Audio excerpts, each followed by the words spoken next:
Welcome students.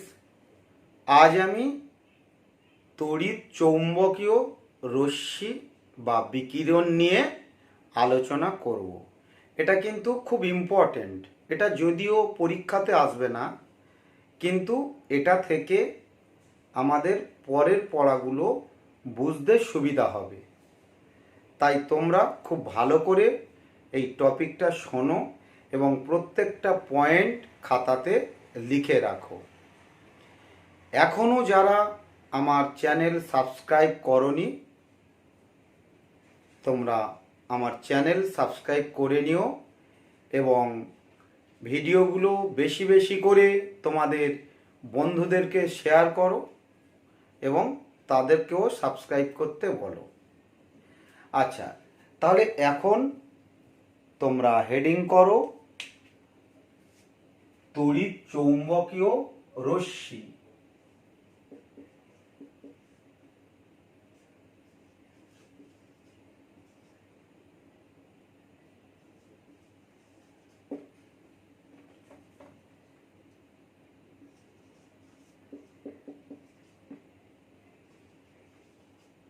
রশ্মি বা তড়িৎ চৌম্বকীয় বিকিরণ। তড়িৎ চৌম্বকীয় বিকিরণ বাংলায় বানানগুলো একটু দেখে নিও, ঠিক আছে? আচ্ছা, দেখো, আমরা তড়িৎ চৌম্বকীয় রশ্মি কাদের বলছি না? দেখ, যে কোনো রশ্মি বা বিকিরণ কি হয়, কোনো একটা বডি থেকে রেডিয়েট হয়। হ্যাঁ, যখন তুমি কোনো বডিকে হিট করলে তাহলে একটা কি রশ্মি বিকিরণ হবে, তাই না? ওই সূর্য থেকে রশ্মি বিকিরণ হচ্ছে, ঠিক আছে? তাহলে মানে তড়িৎ চৌম্বকীয় রশ্মি বা তড়িৎ চৌম্বকীয় বিকিরণ এরা কি একটা অ্যাকচুয়ালি শক্তি, একটা এনার্জি, তাই না? তাহলে আমরা এই তড়িৎ চৌম্বকীয় রশ্মি কাদের বলছি এইটা একটুখানি লিখে রাখো। লেখো যে যে সমস্ত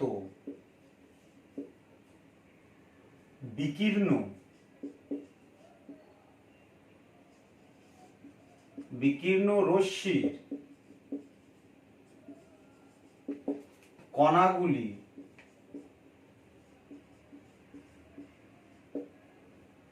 তড়িৎ আধানযুক্ত হয়, তড়িৎ আধানযুক্ত হয়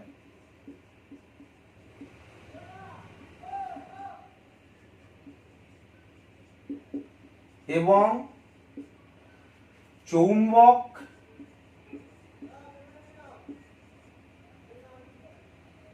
ও তড়িৎ ক্ষেত্র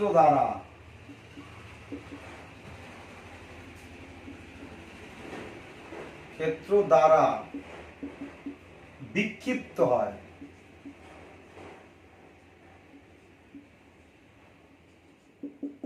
সেই রশ্মিগুলোকে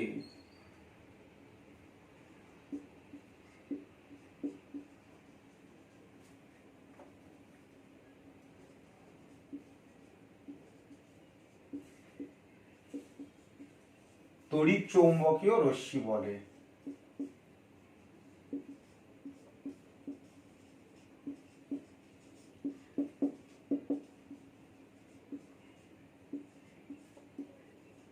ভালো করে দেখো, আমরা কি বললাম না, তড়িৎ চৌম্বকীয় রশ্মি বা তড়িৎ চৌম্বকীয় বিকিরণ কোনগুলো?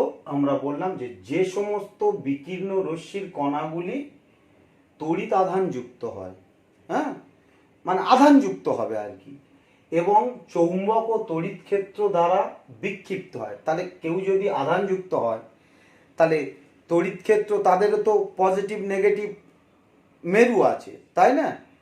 ধনাত্মক ঋণাত্মক মেরু আছে, বা চৌম্বক ক্ষেত্র তাদেরও তো মেরু আছে। তাহলে চৌম্বক ক্ষেত্র এবং তোমার তড়িৎ ক্ষেত্র দ্বারা সেই রশ্মির কণাগুলো কি হবে? বিক্ষিপ্ত হবে। সেই জন্য ওই রশ্মিগুলোকে আমরা কি বলছি? তড়িৎ চৌম্বকীয় রশ্মি। আমি বারবার বলছি, এগুলো কিন্তু পরীক্ষায় আসবে না, জাস্ট আইডিয়াটা যেন তোমাদের থাকে, তোমাদের যেন এই কনসেপ্টটা বাড়ে, এগুলো সব লিখে রাখবে, ঠিক আছে? তাহলে যেমন কোন রশ্মিগুলো আছে উদাহরণ দিই, যেমন যেমন দেখো এক্স রশ্মি, এক্স রে বলি, এক্স রে, তোমার গামা রে, ইউভি আলট্রাভায়োলেট, ইউভি রে আলট্রাভায়োলেট রশ্মি, তোমার ভিজিবল দৃশ্যমান রশ্মি, হ্যাঁ, তারপর আইআর, আইআর, মাইক্রো, মাইক্রোওয়েভ, যেটা ওই মাইক্রোওয়েভ বলি না, তারপরে রেডিও, রেডিও এটসেট্রা, এইগুলো কিন্তু সবই তোমার কি, এরা তড়িৎ চৌম্বকীয় বর্ণালী। তার মানে এই রশ্মির কণাগুলো চৌম্বক ক্ষেত্র এবং তড়িৎ ক্ষেত্র দ্বারা কি হবে, বিক্ষিপ্ত হবে। তাহলে এই জায়গাটা আশা করি ক্লিয়ার সবার। আচ্ছা, এবারে লেখো যে তড়িৎ চৌম্বকীয়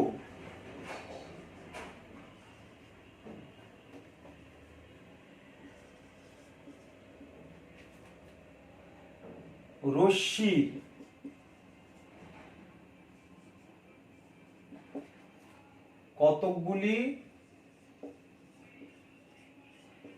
কতকগুলি বৈশিষ্ট্য, হ্যাঁ, কতকগুলি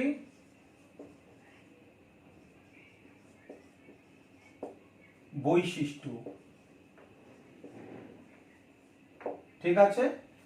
তাহলে তড়িৎ চৌম্বকীয় রশ্মির কতকগুলি বৈশিষ্ট্য, তাহলে 1 নম্বরে তোমরা লেখো, লেখো যে তড়িৎ চৌম্বকীয়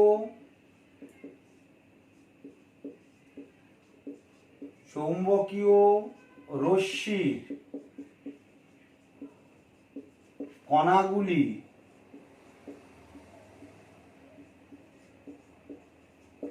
তরঙ্গের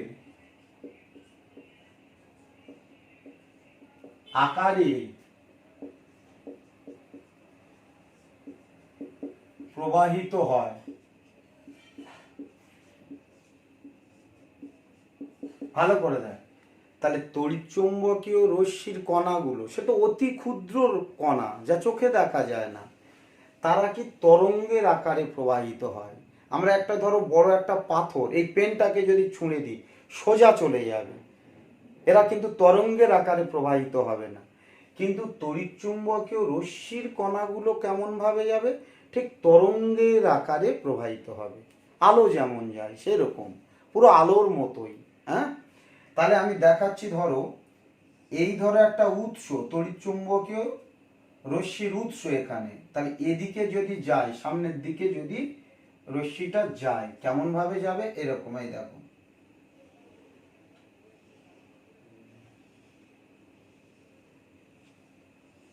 এইরকম, ঠিক আছে, ভালো করে বুঝতে পারছো। তাহলে এইগুলো দেখো, এই যে উঁচু অংশগুলোকে, এটাকে বলি আমরা চূড়া, চূড়া বলি, হ্যাঁ, মানে উপরে, মানে কি বলবো, শীর্ষ, তরঙ্গের শীর্ষ, এইগুলোকে চূড়া বা তরঙ্গ শীর্ষ বলি, চূড়া বা তরঙ্গ শীর্ষ, এই উঁচু মানে যে পিকগুলো, হাইস্ট পিকগুলো তরঙ্গ শীর্ষ বলি, ঠিক আছে। তাহলে দেখ, এই দুটো চূড়া বা তরঙ্গ শীর্ষ, এই তরঙ্গ শীর্ষ বা চূড়া, এদের মধ্যে এই দূরত্ব, এই যে দূরত্ব, এই দূরত্বটাকে আমরা বলি তরঙ্গ দৈর্ঘ্য, ল্যামডা দ্বারা চিহ্নিত করা হয়। কি বললাম, এই দুটো চূড়া বা দুটো তরঙ্গ শীর্ষ, এইটাই, এদের মধ্যে দূরত্বকে আমরা বলি তরঙ্গ দৈর্ঘ্য, এই তরঙ্গের তরঙ্গ দৈর্ঘ্য। বাকি এখান থেকে এই পর্যন্ত এই ডিস্টেন্সটা যা, আর এখান থেকে এই ডিস্টেন্সটাও তাই, এই ডিস্টেন্সটা, এইটা, এটাও কিন্তু সেম। এখান থেকে এইটা যখন কণা, দেখ এই রশ্মির কণা যখন এখান থেকে এখানে যায়, একটা পূর্ণ তরঙ্গ সম্পন্ন করে, বা এখান থেকে এখানে যাচ্ছে একটা পূর্ণ তরঙ্গ সম্পন্ন করে, বা এখান থেকে এখানে যাচ্ছে একটা পূর্ণ তরঙ্গ সম্পন্ন করে। তাহলে এইগুলোকে আমরা বলি তরঙ্গ দৈর্ঘ্য।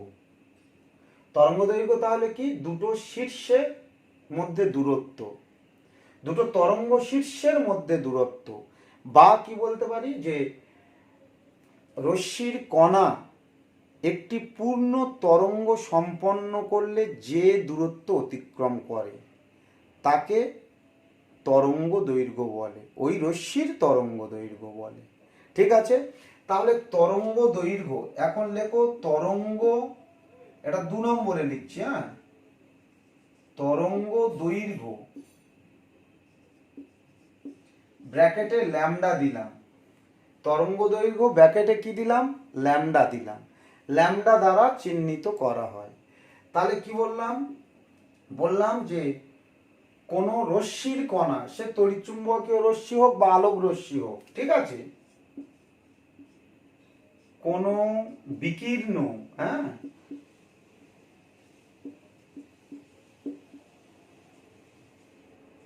রশ্মির কণা একটি পূর্ণ তরঙ্গ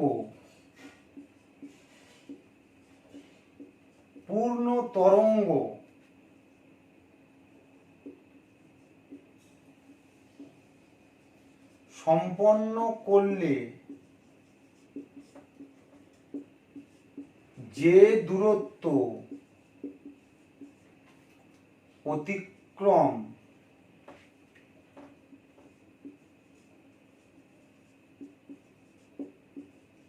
করে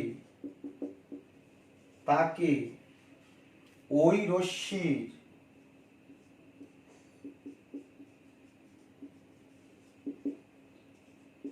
তরঙ্গ দৈর্ঘ্য বলে। ঠিক আছে, তাহলে দেখো এই রশ্মির কণা একটা যদি পূর্ণ তরঙ্গ সম্পন্ন করে তাহলে যে দূরত্ব অতিক্রম করবে সেটাকে বলছি আমরা তরঙ্গ দৈর্ঘ্য।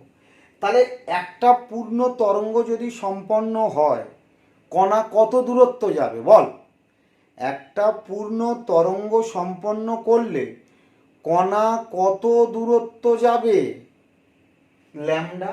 আমি ব্র্যাকেটে কি দিয়ে রেখেছি, ল্যামডা দিয়ে রেখেছি, তার মানে কণা ল্যামডা দূরত্ব অতিক্রম করবে, তাই না। আমি ব্র্যাকেটে যদি 10 দিয়ে রাখতাম তাহলে কণা কি 10 ডিস্টেন্স অতিক্রম করতো, এখানে ব্র্যাকেটে কত দিয়ে রেখেছি, ল্যামডা, তাহলে কণা ল্যামডা দূরত্ব অতিক্রম করবে, তাই না। এই জায়গাটা ক্লিয়ার হলো। আচ্ছা,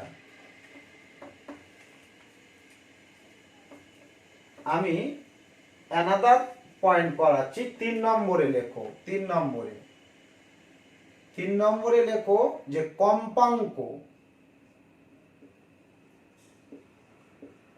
কম্পাঙ্ককে নিউ দ্বারা চিহ্নিত করা হয়। হ্যাঁ, কম্পাঙ্ককে নিউ দ্বারা চিহ্নিত করা হয়।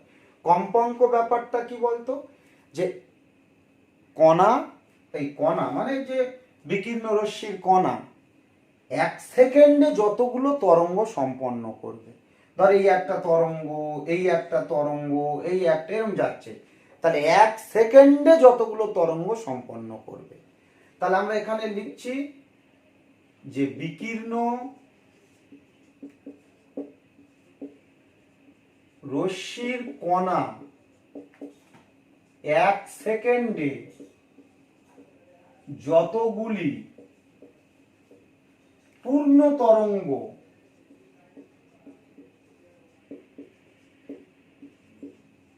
সম্পন্ন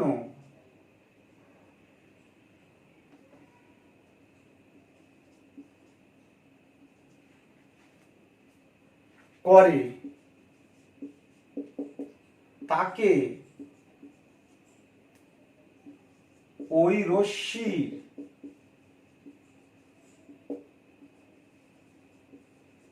কম্পাঙ্ক বলে। তাহলে 1 সেকেন্ডে বিকীর্ণ আলোকরশ্মির কণা যতগুলো পূর্ণ তরঙ্গ সম্পন্ন করবে তাকে আমরা কি বলবো, ওই রশ্মির কম্পাঙ্ক বলবো। ভালো করে দেখ, তাহলে 1 সেকেন্ডে তাহলে কটা সম্পন্ন করে, এই নিউটা, ব্র্যাকেটে যেহেতু আমি নিউটা দিয়ে রেখেছি। আমাদের যদি পরীক্ষায় পড়ে এখন যে কণা 1 সেকেন্ডে কতগুলো পূর্ণ তরঙ্গ সম্পন্ন করে, তাহলে তুই কি করবি, ব্র্যাকেটে নিউ আছে, তাহলে বলবি নিউটা পূর্ণ তরঙ্গ সম্পন্ন করে। তাহলে কণা 1 সেকেন্ডে কতগুলো পূর্ণ তরঙ্গ সম্পন্ন করে? নিউটা পূর্ণ তরঙ্গ সম্পন্ন করে। তাহলে একটা পূর্ণ তরঙ্গ সম্পন্ন করলে কত ডিস্টেন্স যাচ্ছে? ল্যামডা। তাহলে এরকম নিউটা পূর্ণ তরঙ্গ সম্পন্ন করেছে, তাহলে কত ডিস্টেন্স যাবে? New into lambda. একটা তরঙ্গ সম্পন্ন করলে ল্যামডা ডিস্টেন্স যাচ্ছে, তাহলে এখানে কটা তরঙ্গ সম্পন্ন করেছে? নিউটা। তাহলে নিউটা যদি সম্পন্ন করে তাহলে কত ডিস্টেন্স যাবে? New into lambda distance. তাহলে নিউটা তরঙ্গ ক সেকেন্ডে হচ্ছে? 1 সেকেন্ডে। তাহলে এখানে আমরা একটু লিখে নেব, অতএব কণা 1 সেকেন্ডে নিউ ইন্টু ল্যামডা দূরত্ব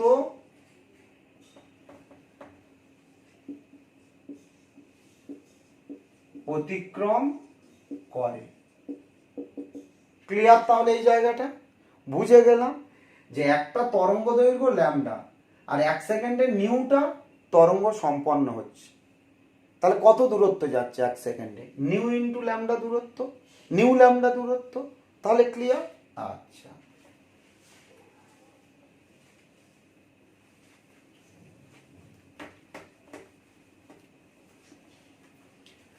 আচ্ছা এবারে আমরা বলছি গতিবেগ। 4 গতিবেগ, হ্যাঁ, বা তরঙ্গের গতিবেগ।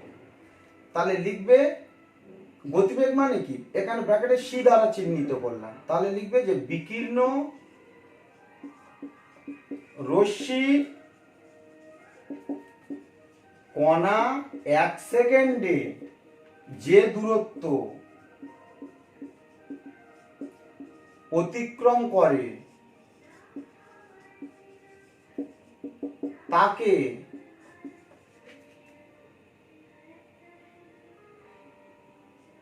ওই রশ্মি গতিবেগ বলে।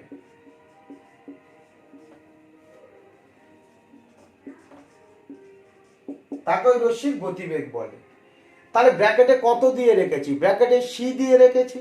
তাহলে 1 সেকেন্ডে কণা কত দূরত্ব অতিক্রম করে? C distance. ঠিক আছে? আর আগে দেখালাম কি 1 সেকেন্ডে কণা কত দূরত্ব অতিক্রম করে? New lambda distance. তাহলে এখানে আমরা কি লিখতে পারি? অতএব সি ইকুয়াল টু কি? New into lambda, new lambda, এটা লিখতে পারি। দেখো এই রিলেশনটা জানার জন্য কিন্তু আমি এইগুলো বললাম, এই রিলেশনটাই আমার কাজে লাগে, এখান থেকেই অঙ্ক আসে। বা এখানে আমরা কি বলতে পারি? নিউ ইকুয়াল টু কি? সি বাই ল্যামডা, এটা করতে পারি। Nu equal to C by lambda, তাই না? আর সিটা কি? এই তড়িৎচুম্বকীয় রশ্মির গতিবেগ। দেখো তড়িৎচুম্বকীয় রশ্মির গতিবেগ যা, আলোর গতিবেগও তাই। তার মানে সি এর মান কত? 3 ইন্টু 10⁸ মিটার পার সেকেন্ড। এটা মিটার, এসআই ইউনিট। আর সিজিএস হলে 3 ইন্টু 10⁻10 সেমি পার সেকেন্ড। তাহলে এই জায়গাটা তোমাদের মনে রাখতে হবে। ক্লিয়ার হলো এই জায়গাটা? আশা করি সবাই বুঝতে পারলে। দেখো এবারে আমরা পড়াবো তোমাদের তড়িৎ চৌম্বকীয় বর্ণালী। তাহলে হেডিং করো তড়িৎ চৌম্বকীয় বর্ণালী। দেখ ভালো করে এখানে দেখ, একটু আগে আমরা কি দেখলাম? যে এই nu equal to C by lambda, তাই তো? তাহলে যে তড়িৎচুম্বকীয় বর্ণালীর তরঙ্গ দৈর্ঘ্য বেশি, এটা তো কনস্ট্যান্ট, এটা তো সিটা তো ভেলোসিটি, ওটা তো কনস্ট্যান্ট, ওটা তো চেঞ্জ হয় না। তাহলে যে তড়িৎচুম্বকীয় বর্ণালীর তরঙ্গ দৈর্ঘ্য বেশি তার কম্পাঙ্ক কি? কম। আর যার তরঙ্গ দৈর্ঘ্য কম তার কম্পাঙ্ক বেশি। আবার দেখ এই 1/λ-কে আমরা নিউ বার বলি, এটা বলি তরঙ্গ সংখ্যা। এটাকে কি বলি? তরঙ্গ সংখ্যা। হ্যাঁ, তার মানে তরঙ্গ দৈর্ঘ্যের অনন্যক, তরঙ্গ দৈর্ঘ্যের অনন্যককে বলা হয় তরঙ্গ সংখ্যা। তার মানে আমরা এই নিউ ইকুয়াল টু কি লিখতে পারি, সি ইন্টু নিউ বার, তাই না? তার মানে এই যে রাশিগুলো দেখো, এই কম্পাঙ্ক, এই তরঙ্গ দৈর্ঘ্য, এই তরঙ্গ সংখ্যা, তাহলে এইগুলো দ্বারা আমরা তড়িৎচুম্বকীয় যে রশ্মি তাদেরকে চিহ্নিত করি, তাদেরকে ডিফাইন করি। একটা ধরো মানুষকে কিভাবে তাদের সামগ্রিক বৈশিষ্ট্য আমরা বলি, মানুষের আমাদের 5টা পঞ্চ ইন্দ্রিয় আছে, তাই তো? পঞ্চ ইন্দ্রিয়, চোখ, কান, নাক, ত্বক। কারো চোখ না থাকলে আমরা বলি অন্ধ, কারো ত্বক কালো হলে কালো মানুষ, ফর্সা হলে ফর্সা মানুষ, তাই না? তাহলে ঠিক এই রকম মানুষের ক্ষেত্রে পঞ্চ ইন্দ্রিয় আছে, এই তড়িৎচুম্বকীয় বর্ণালীকে ওই রকম তাদের বৈশিষ্ট্য বলতে গেলে ওদের ইন্দ্রিয় কোনগুলো, মানে কোনগুলো দিয়ে ওদেরকে আমরা বর্ণনা করি, এই কম্পাঙ্ক, এই তোমার তরঙ্গ দৈর্ঘ্য, এই তোমার তরঙ্গ সংখ্যা। এছাড়া আমরা আরও জানি, যদি এই এই এনার্জি পরে তোমরা পড়বে, যে কোনো রশ্মির যদি কম্পাঙ্ক বেশি হয় তাহলে তার শক্তিও বেশি হয়। কম্পাঙ্কের সঙ্গে ওই তড়িৎচুম্বকীয় রশ্মির শক্তি সমানুপাতিক। তার মানে এটাও একটা রাশি, ঠিক আছে? তাহলে এখানে এই পয়েন্টটা আগে তোমরা লেখো, যে তড়িৎচুম্বকীয় রশ্মিকে নিউ কমা ল্যামডা কমা নিউ বার বা এনার্জি দ্বারা বর্ণনা করা হয়, ঠিক আছে? তাহলে এখানে আমরা কি বললাম, তড়িৎ চুম্বকীয় রশ্মিগুলিকে বা রশ্মিগুলির বৈশিষ্ট্য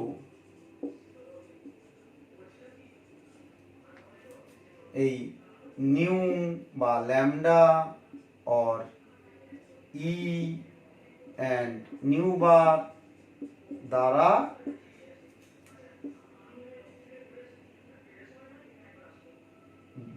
ব্যাখ্যা করা হয় বা প্রকাশ করা হয় বললে হবে। ধর আমরা বললাম ওই রশ্মির এনার্জি বেশি, তার মানে আর একটা রশ্মির এনার্জি কম। আমি বললাম ওই রশ্মির কম্পাঙ্ক বেশি, ওই রশ্মির কম্পাঙ্ক কম, ওই রশ্মির তরঙ্গ দৈর্ঘ্য বেশি, ওই রশ্মির তরঙ্গ দৈর্ঘ্য কম। তার মানে এই যে রাশিগুলো, এই কম্পাঙ্ক, তরঙ্গ দৈর্ঘ্য, শক্তি, তরঙ্গ সংখ্যা, এগুলো কি করে, একটা রশ্মির বৈশিষ্ট্য বহন করে। তাই আমরা বলেছি তড়িৎচুম্বকীয় রশ্মিগুলির বৈশিষ্ট্য নিউ এইগুলো দ্বারা ব্যাখ্যা করা হয় বা প্রকাশ করা হয়। তাহলে ক্লিয়ার, এই জায়গাটা ক্লিয়ার। এবারে আমরা লেখাবো যে তড়িৎচুম্বকীয় বর্ণালীগুলো কি।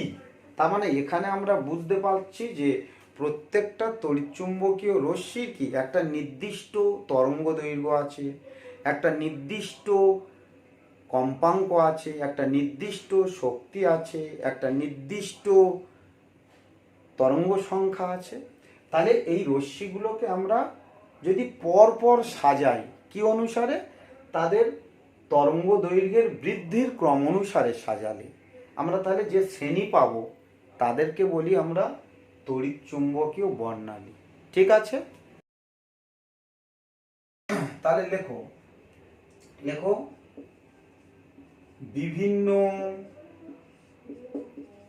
তড়িৎচুম্বকীয়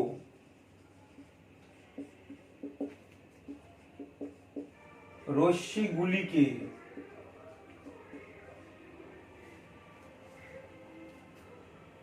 ক্রমবর্ধমান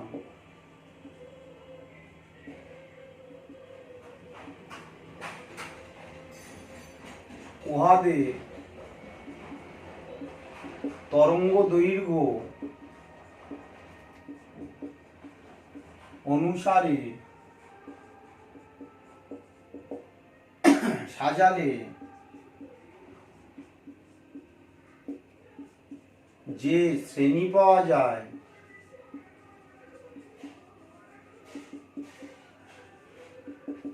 তাকে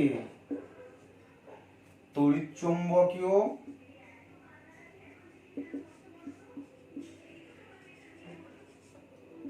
শ্রেণী বা বর্ণালী। দেখ তড়িৎচুম্বকীয় শ্রেণী এগুলো তো একজন রশ্মি, তাহলে যে কোনো রশ্মি মানে তো শক্তি, আর শক্তি মানে কতগুলো লাইন, সেই লাইন মানেই হচ্ছে বর্ণালী। বুঝতে পারছিস? তাহলে দেখ আমরা সাজাচ্ছি, কি অনুসারে সাজাচ্ছি? ক্রমবর্ধমান তরঙ্গ দৈর্ঘ্য অনুসারে। দেখ তাহলে আমরা প্রথমে বলছি গামা রে, গামা রে, তারপরে এক্স রে, তারপরে ইউভি, তারপরে ভিজিবিল, তারপর আইআর, তারপরে মাইক্রোওয়েভ, তারপরে রেডিও ওয়েভ। হ্যাঁ, এই তাহলে এটা কি অনুসারে আমরা সাজালাম? ভালো করে দেখো, কি অনুসারে সাজালাম না, এদের তরঙ্গ দৈর্ঘ্য ক্রমশ বাড়ছে। তাহলে গামা রশ্মি অপেক্ষা এক্স রশ্মির তরঙ্গ দৈর্ঘ্য বেশি, এক্স রশ্মি অপেক্ষা ইউভির তরঙ্গ দৈর্ঘ্য বেশি। এইটা কিন্তু মনে রাখবে, এটা লেখা আছে, আমি এটা একটু মুছে দিলাম। দেখ তাহলে এদিকে যখন যাচ্ছে লেফট টু রাইট, তখন তাহলে এই তরঙ্গ দৈর্ঘ্য ক্রমশ বাড়ছে। আর তরঙ্গ দৈর্ঘ্য আবার কি, এই দেখ এই তরঙ্গ দৈর্ঘ্য আবার তোমার এখানে সি, নিউর সঙ্গে ব্যস্তানুপাত, তার মানে এখানে নিউ কমছে মানে এনার্জিও কমছে। এনার্জি কমছে মানে কি, আবার ওয়েভ নাম্বারও কমছে, কারণ 1/λ = ওয়েভ নাম্বার। তাহলে তরঙ্গ দৈর্ঘ্য বাড়লে ওয়েভ নাম্বার কমছে। তাহলে দেখ, তাহলে লেফট টু রাইটে গেলে শুধু তরঙ্গ দৈর্ঘ্য বাড়ে আর বাকি রাশিগুলো কমতে থাকে। এইগুলো কিন্তু পরীক্ষায় আসে, যে কোনো চারটে তুলে দেবে, বলবে এই তড়িৎচুম্বকীয় বর্ণালীগুলিকে উহাদের শক্তি বৃদ্ধির ক্রম অনুসারে সাজাও। তাহলে তোমাকে এই পরপর মনে রাখতে হবে, gamma ray, X ray, UV, visible, IR, micro, radio. তাহলে সব থেকে কার তরঙ্গ দৈর্ঘ্য বেশি? রেডিও। সব কম কার? গামা রে। কার শক্তি বেশি? গামা রে। কার শক্তি কম? রেডিও। কার কম্পাঙ্ক বেশি? গামা রশ্মি। কার কম্পাঙ্ক কম? রেডিও। তাহলে এই জায়গাগুলো কিন্তু পরপর মনে রাখতে হবে, এই ভ্যালুগুলো, এইগুলো দিয়ে কিন্তু পরীক্ষায় কোশ্চেন আসে। আর একটা জিনিস বলে দেয়, আমাদের শুধু এই ভিজিবিল রেঞ্জটা মনে রাখতে হবে। দেখ এই ভিজিবিল যে রশ্মি, এই যে দৃশ্যমান রশ্মি, এদের তরঙ্গ দৈর্ঘ্য কত বলতো? এই 400 ন্যানোমিটার থেকে 750 ন্যানোমিটার এদের তরঙ্গ দৈর্ঘ্যের রেঞ্জ। কার? এই দৃশ্যমান রশ্মির তরঙ্গ দৈর্ঘ্য রেঞ্জ। তাহলে কোনো একটা ধরো লাইন, আমি কোনো একটা রশ্মি পেলাম, রশ্মি মানে তো একটা লাইন, মানে একটা বর্ণালী। ধরো কোনো একটা বর্ণালী বা কোনো একটা লাইন বা কোনো একটা রশ্মি, তার তরঙ্গ দৈর্ঘ্য এই 450 দেয়া আছে। তাহলে বলবে এটা কোন তড়িৎচুম্বকীয় বর্ণালীর মধ্যে পড়ছে? তখন তুমি বলবে তুমি তো জানো 400 থেকে 750 কি ভিজিবিল রশ্মির মধ্যে পড়ছে। ঠিক আছে, দেখ এই রশ্মিটা অ্যাকচুয়ালি দৃশ্যমান রশ্মিটা আমরা একমাত্র দেখতে পাই। এই ধর সূর্য থেকে বিভিন্ন রশ্মি আসছে, এদের থেকে বেশি তরঙ্গের রশ্মি আসছে, কম তরঙ্গ দৈর্ঘ্যের রশ্মি আসছে। আমরা কিন্তু মানুষের চোখ, একমাত্র কোন রশ্মি মানুষের চোখে পড়লে দেখতে পাবে? এই 400 থেকে 750 ন্যানোমিটারের তরঙ্গ দৈর্ঘ্যের রশ্মি যদি আমাদের চোখে পড়ে, তাহলে আমরা কোনো বস্তুকে দেখতে পাবো। অর্থাৎ দৃশ্যমান আলোক রশ্মি যদি আমাদের চোখে পড়ে, তাহলে আমরা বস্তুকে দেখতে পাবো, না হলে কিন্তু আমরা দেখতে পাবো না। এটা যেন মাথায় থাকে। আবার তোমরা ক্লাস এতে পড়ে এসছো, কি পড়ে এসছো? যে দৃশ্যমান আলোক রশ্মির আবার 7টা রং কি পড়ে এসছো? বেনি, আ সহ, কলা, তাই তো? বেনি, দেখো বেনি, আ সহ, কলা, এটা পড়ে এসছো। তাহলে বেগুনি এর তরঙ্গ, দৃশ্যমান আলোক রশ্মির মধ্যে আবার বেগুনি রশ্মির তরঙ্গ দৈর্ঘ্য কম আর লাল রশ্মির তরঙ্গ দৈর্ঘ্য বেশি। ভালো করে দেখো, বেগুনি রশ্মির তরঙ্গ দৈর্ঘ্য কম, লাল রশ্মির তরঙ্গ দৈর্ঘ্য বেশি। তাহলে বেগুনি রশ্মির কম্পাঙ্ক, এই লাল রশ্মির কম্পাঙ্ক কম, লাল আলোর কম্পাঙ্ক কম, আর বেগুনি আলোর কম্পাঙ্ক বেশি।